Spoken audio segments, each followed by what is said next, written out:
ओम गण गणपते नमः। आप सभी श्रोताओं को राधा अष्टमी की हार्दिक शुभकामनाएं। जो लोग जन्माष्टमी को श्रद्धा भाव से पूजा पाठ और व्रत करते हैं तो अपने व्रत का पूरा फल पाने के लिए 15 दिन बाद आने वाले राधा अष्टमी का व्रत और पूजा पाठ जरूर करना चाहिए।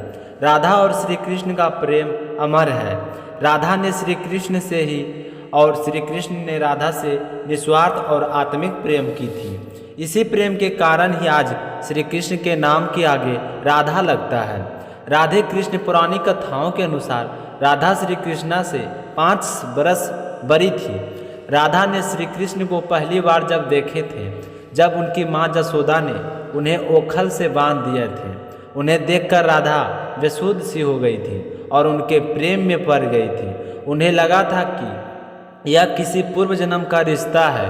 कुछ लोग कहते हैं कि पहली बार गोकुल अपने पिता वर्षभानु के साथ आई थी तब श्री कृष्ण को पहली बार देखी थी, और कुछ विद्वानों के अनुसार संकेत तीर्थ पर पहली बार दोनों की मुलाकात हुई थी। जो भी हो, जब भी देखा हो, राधा ने श्री कृष्ण को देखते ही वह तो उनके प्रेम में पागल जैसी हो गई थी और कृष्ण कन्हैया भी उसे देखते ही बावड़े से हो गए थे।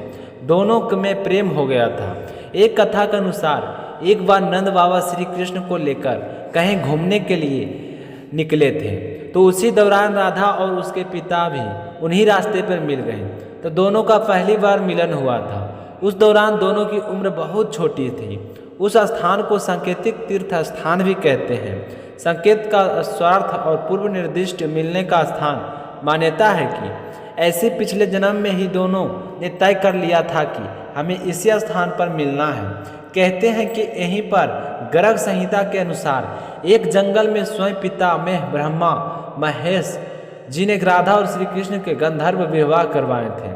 यह हर साल राधा अष्टमी के जन्मदिन यानी कि राधा अष्टमी से लेकर अनंत चतुर्थी के दिन तक मेला लगता है। ब्रह्म बिरवत पुराण में एक पौराणिक कथा के अनुसार श्री कृष्ण के साथ राधा गोलोक में रहती थी। एक बार उनके अनुपस्थिति में अपनी सखी वर्जा के साथ घूम रहे थे, तभी राधा रानी वहां पर आ गई और वर्जा को वहां पर देखकर नाराज हो गई और श्री कृष्ण जी को भला बुरा कहने लगी।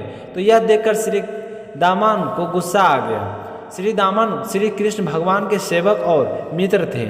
उन्हें राधा रानी का यह व्यवहार ठीक नहीं लगा और वे राधा जी को भला बुरा कहने लगे। तो राधा जी ने क्रोधित होकर श्री दामन को अगले जन्म का शंखचूर नामक राक्षस बनने का श्राप दे दिया।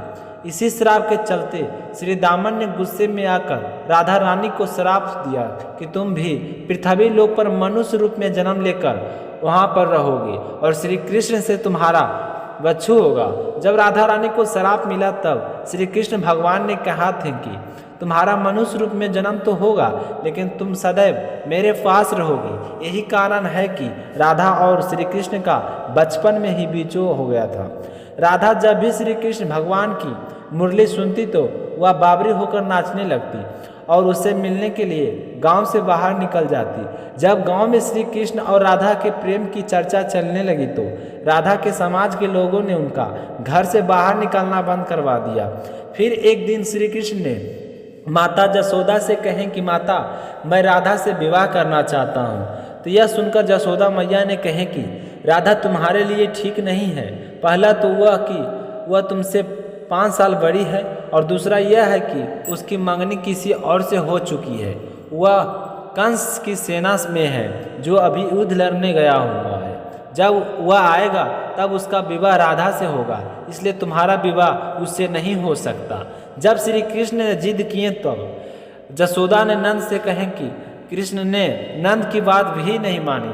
गर्ग ऋषि ने भी श्री कृष्ण को समझाया कि तुम्हारा जन्म किसी खास लक्ष्य के लिए हुआ है। इसकी भविष्यवाणी पहले ही हो चुकी है। तुम तारनहार हो, तुम संसार के धर्म की स्थापना करोगे। तुम्हें इस गौलान किसे विवाह नहीं करना चाहिए। तुम्हारा एक लक्ष्य है। गर्ग मुनि हर तरह से समझाते रहे लेकिन कृष्ण कन्हैया ने किसी की बात नहीं मानी। तब गर्ग मुनि ने एकांत में यह रहस्य बताया कि तुम जसोदा और नंद के पुत्र नहीं हो, देवकी और वसुदेव के पुत्र हो। तुम्हारे माता पिता को कंस ने कारागार में डाल रखा है।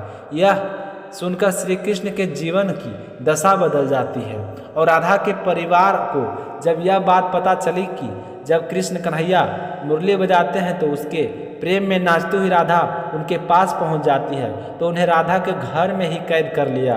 तब श्री कृष्ण जी अपने साथियों सहित राधा को कैद से मुक्ति करवाएं।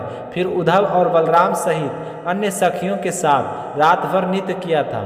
जब रात पूर्णिमा की रात थी, जब महारास हुआ था, जब इस बात का पता चला कि राधा की माँ को चला तो उसने देखने के लिए कच्छ में गई तो राधा वहाँ तो पर सोते हुए मिली।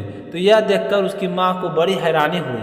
कहते हैं कि उस वक्त श्री कृष्ण को दो ही चीज़ें का अति प्रिय थी, बांसुरी और राधा। कृष्ण जी की बांसुरी की धुन सुनकर राधा की तो जैसे प्राण ही निकल जाते थे। कई जन्मों की स्मृतियों को खरीदने का प्रयास होता था और वह श्री कृष्ण की तरफ खींची चली जाती थी।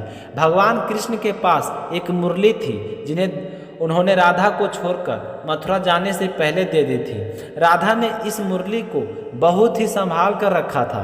जब भी उन्हें श्री कृष्ण की याद आती तो वह इस मुरली को बजा लेती और उधर श्री कृष्ण कन्हैया उसकी याद में मोर पंख लगाते और बेजंती माला पहनते थे। श्री कृष्ण को मोर पंख तब मिला था जब वो राधा के उपवन में उसके साथ नृत्य कर रहे थे। मोर का पंख नीचे गिरा तो उसने झट से उठाकर अपने सिर पर धारण कर लिया। जब राधा के ने नृत्य करने से पहले श्री कृष्ण को जयंती माला पहनाई थी, जब श्री कृष्ण वृंदावन छोड़कर मथुरा चले गए तब राधा उन्हें देखने के लिए और मिलने के लिए तरस गई थी। कहते हैं कि राधा और श्री कृष्ण दोनों को पूर्व मिलन कुरुक्षेत्र में हुआ था, जहां सूर्य ग्रहण के अवसर पर द्वारका से कृष्ण और वृंदावन से नंद के साथ राधा आई थी। राधा सिर्फ श्री कृष्ण जी को देखने और उनसे मिलने के लिए ही नंद बाबा के साथ गई थी। इसका जिक्र पुराणों में मिलता है। इसके बाद राधा और श्री कृष्ण की अंतिम मुलाकात द्वारका में हुई थी। सारे कर्तव्यों से मुक्त होने के बाद राधा आखिरी बार अपने प्रियतम श्री कृष्ण से मिलने गई। जब वे द्वारका पहुंची तो वहां पर उन्होंने देखा कि उनके महल में कृष्ण कन्हैया की 8 पत्नियां थीं। राधा को देखकर कन्हैया बहुत खुश हुए और राधा के अनुरोध पर उन्होंने एक महल में एक देविका के पद पर नियुक्त कर लिया। कहते हैं कि वहीं पर राधा महल में जुड़े हुए सारे कार्य देखती थी और मौका मिलते ही कृष्ण कन्हैया के दर्शन कर लेती थी। लेकिन जब भी वह रानियों के साथ कन्हैया को देखती तो उदास हो जाती। तो एक दिन राधा ने सोचा कि महल छोड़कर चली जाती हूँ। तो कहते हैं कि उसके बाद राधा जंगल में रहने लगी थी। धीरे धीरे समय बीतता गया। राधा बिल्कुल अकेली और कमज़ोर हो गई। उस वक्त उन्होंने भगवान श्री कृष्ण को याद सताने लगी तो आखिरी समय में भगवान श्री कृष्ण उसके सामने आ गए। तो भगवान कृष्ण ने राधा से कहें कि राधा तुम मुझसे कुछ मांगो। तो राधा रानी ने मांगना शुरू कर दिया। बार बार अनुरोध करने का पर राधा ने कहा कि आखिरी बार आपको बांसुरी बजाते हुए देखना और सुनना चाहती हूँ। तो कन्हैया ने राधा से बांसुरी ली और बहुत ही सुंदर धुन बजाने लगी। इस तरह कृष्ण कन्हैया ने दिन रात बांसुरी बजाए। बांसुरी के धुन सुनते सुनते एक दिन राधा ने अपने शरीर का त्याग कर दिया। तो यह थी राधा रानी की कहानी। जो भी इस कथा को राधा अष्टमी के दिन सुनता है उसकी सारी मनोकामनाएं पूर्ण करते हैं। बोलिए राधा रानी की जय हो, बोलिए कृष्ण कन्हैया की जय हो। आप लोगों को अशोक वेदा पर चैनल पर रोजाना प्रस्तुत होने वाली कहानी और कथा कैसा लगता है कमेंट करके ज़रूर बताइए। और अशोक वेदा चैनल को सब्सक्राइब अभी तक नहीं किए हैं तो सब्सक्राइब ज़रूर कर लें। मिलते हैं अगली कथा में, तब तक अपना ख्याल रखिएगा। धन्यवाद।